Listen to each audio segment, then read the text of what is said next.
નવકુલ નાગની કૃપાથી ખેતલિયા બાપાની કૃપા કરવા અહીંયા આવે છે. આજે અમારા લુવાણાની નાગપાંચમ છે. આજે મારા દાદાનો જન્મદિવસ છે.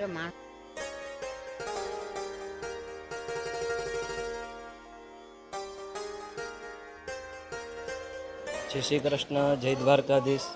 આજે અહીંયા ખેતલિયા મંદિરની અંદર નાગપંચમી છે, જેના દ્વારા અહીંયા લાખો ભક્તજનો અહીંયા આવ્યા છે જેના દર્શન કરવા.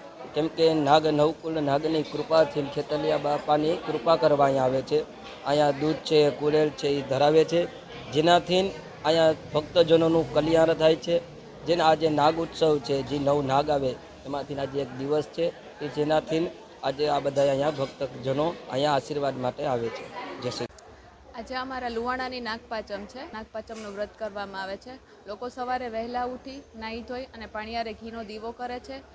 ખેતલિયા દાદાના મંદિરે નાગદેવતાના મંદિરે આવી કુલર ધરાવે છે, નાગલા ધરાવે છે, ફણગાવેલા કઠોળને એવું બધું ધરાવે છે.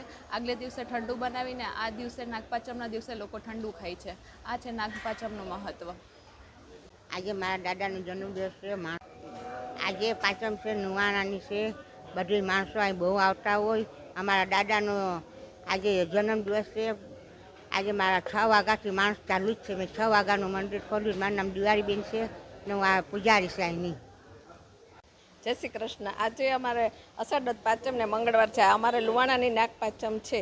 તે દિવસે અમે મગ, બાજરો અને ચણા પલાળી છે રાતે, અને ખેતલિયા દાદાના મંદિરે આવીએ છીએ અને ચડાવીએ છીએ. મગ, બાજરો અને ચણાને કુલેર પર ચડાવીએ છીએ અને તેના દર્શન કરીએ છીએ. ખેતલિયા દાદાને દૂધ પણ ચડાવીએ છીએ અને સવારથી ત્યાં ભીડ પણ લાગે છે અને દર્શન કરીએ છીએ અમે લોકો. અને ઠંડુ પણ ખાઈએ છીએ. ઠંડામાં બાજરાના થેપલા ખાઈએ છીએ.